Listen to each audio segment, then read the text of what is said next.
Hello and welcome to my first video. I'm GeneralToolbar, and today we're going to be having a look at Don't Starve for the PC. Now, this game was released in 2013 by an awesome indie development company called Clay Entertainment. It could be Clei or Clay Entertainment. I don't know how to pronounce it, but they're pretty cool.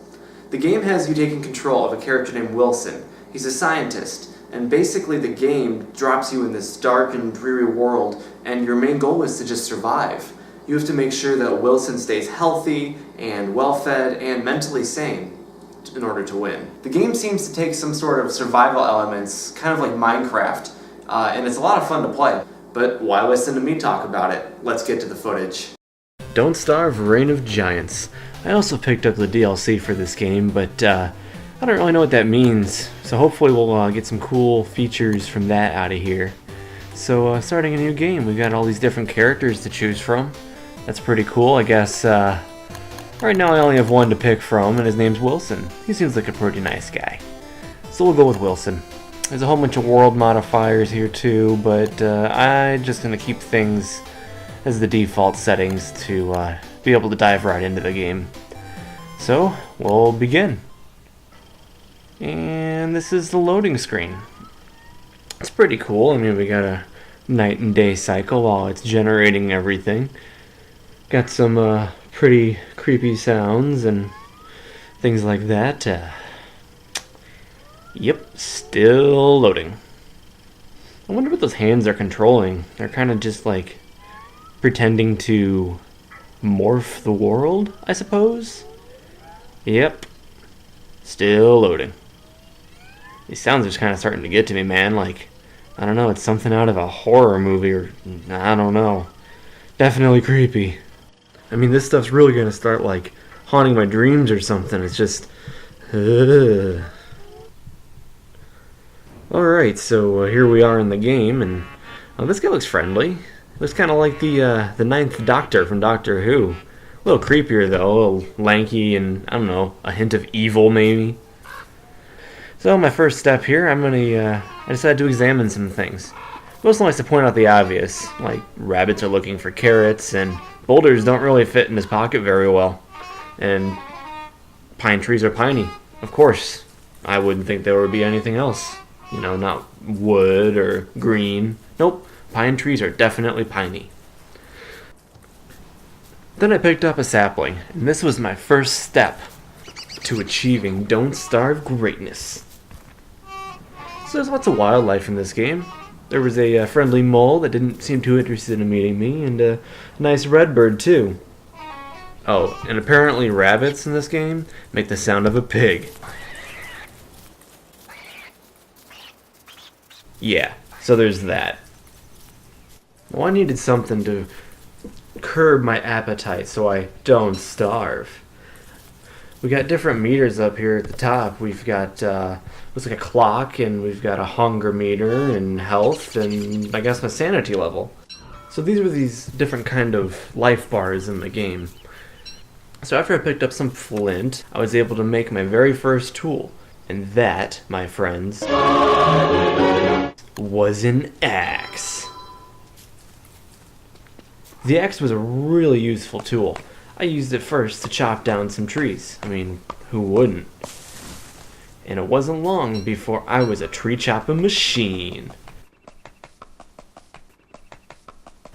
I cut some more lumber, and I went about my way gathering materials to hopefully build more cool things, like a campfire. Everyone loves campfires. You got your fire, and the marshmallows, and, well, that's the only part of the fire that I really care about.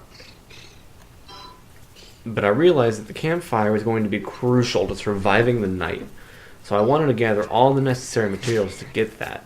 But first, I had to kill me one of these pig rabbits. I mean, meat is like the best thing ever. Meat is meat. Without meat, I mean, you might as well die anyway. What's the point of living if you don't have meat? I'm just kidding to any vegetarians out there. But I eventually gave up on that and decided to go for this carrot, because carrots are obviously much tastier than meat. Forget everything I just said. After that, I went back on my merry way of collecting supplies for the campfire again, and it wasn't long before I was able to make me a pickaxe. And of course, after you make a pickaxe, what else are you supposed to do but hit rocks with it? was hoping I could find some pretty cool ore in there, but this rock didn't have too much. Just some smaller rocks and some flint and stuff like that. I made a trap. Didn't really figure out how to place it at this point, but I knew I could eventually catch a rabbit by hand, so I didn't really care too much about the traps. By this point it was starting to get a little bit dark, so I gathered some more materials and I tried to find a place to set up camp for the night. Gathering materials was kind of a, I don't know what the word is, tedious task, but I knew it was necessary to survive. I had the right stuff for the campfire, so I was pretty sure I was going to be able to survive this night. I ate a little bit, filled up my hunger, made sure I wasn't going to starve, and by that point, it got dark. And then I panicked. I didn't realize that it was going to be pitch black in this game. And I also had never built a campfire before. I thought it was going to automatically build it, and it didn't.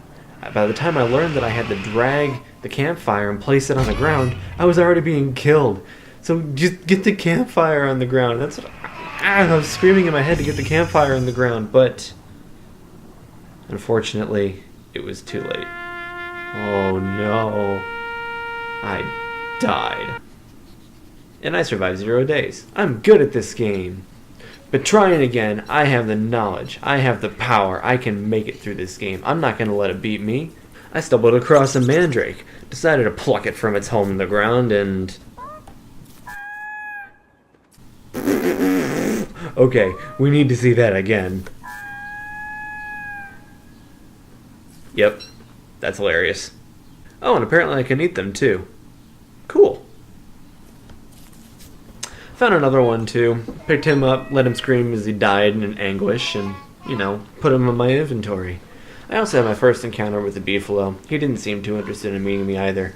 I don't know what's up with these animals. Like, they all just hate me. It's like I'm some sort of outsider in their world. I mean, that pigman right there thought I was too close, and I was barely anywhere near him. I just wanted to give him a hug. At this point, I still hadn't found flint in my second playthrough, so I decided to steal his axe. I figured he wasn't going to need it anymore. I also took his crank thing. And now, for my first kill. I killed this cat-coon thing, and immediately felt pretty bad about it. But Wilson, he didn't really give a crap. I had the bloodlust at this point, so I had to kill this pig as well. I mean, he had meat I could use, he had meat I could eat. He put up a bit more of a fight, but ultimately, I was victorious. After slaughtering some helpless animals, I came across this mushroom. And what's the first thing we do when we find mushrooms in the wild, kids? That's right, eat it! Okay, maybe that was a bad idea. My health is dropping like crazy after that. Alright, so I'm not going to eat mushrooms anymore. In the game or in real life. I mean, this game is just chock full of life lessons already. Playing this game was a great idea. It was starting to get close to being dark, so I gathered some more rocks and came across a little pig village. They all headed home in pretty big hurry, so I assume they're pretty afraid of the dark too. I wanted to know if maybe one of them would give me some shelter for the night, but as soon as they got close, they turned off their lights.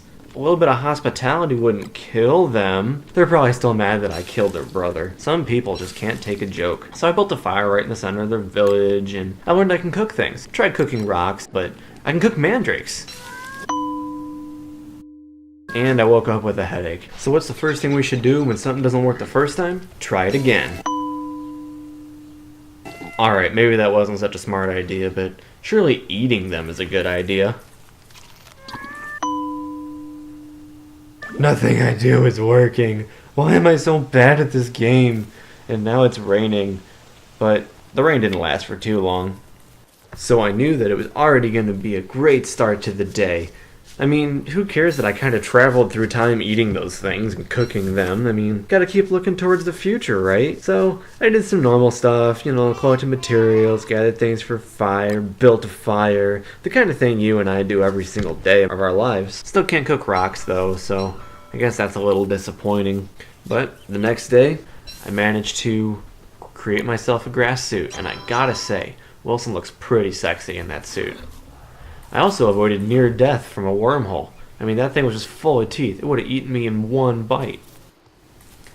This was also a very special evening because this was the night that I learned that Wilson had an incredibly unique ability to grow a beard instantaneously, and a pretty good beard at that. I saw this manure while I was walking by and figured, nah, why not? And then the next night, I learned one of the greatest skills ever. How to build a torch. This is awesome. I can finally explore the world at night. I have no limits, nothing to prevent me. Oh. Well, apparently by taking that manure, it angered some sort of manure god. So obviously the only way to appease them is to sacrifice the manure in a fiery blaze. The rest of my time in Don't Starve went by pretty quickly. I chopped down an angry-looking tree. I managed to build a cool-looking science machine, which basically allows me to craft all of these other different materials. It's how you make walls and signs and chests and all these cool little things. I wanted a place to store my materials since I was starting to kind of run out of inventory space, so I built a chest first and foremost. You're able to store a lot of different things in the chest. Well, when I say a lot, I mean 9 spots, but it's still a lot more. I mean, it's an expanded inventory. At this point, I had survived a week, so I figured my time in this world was at an end. I decided to kill myself by jumping in the wormhole. In actuality, it's really just a teleporter. I didn't die. Well, hey, thanks for watching my first video. I hope you liked it, and if you want to see more of this, you can go ahead and click that subscribe button. Being my first video, I don't really have a previous video to show you, so if you just want to watch it again, go ahead and click that previous annotation. I also have a Let's Play channel with a couple of friends called Half Drunk Gaming, which you can go to by clicking at the bottom left. Well, thanks again for watching, and I hope to see you guys again next time.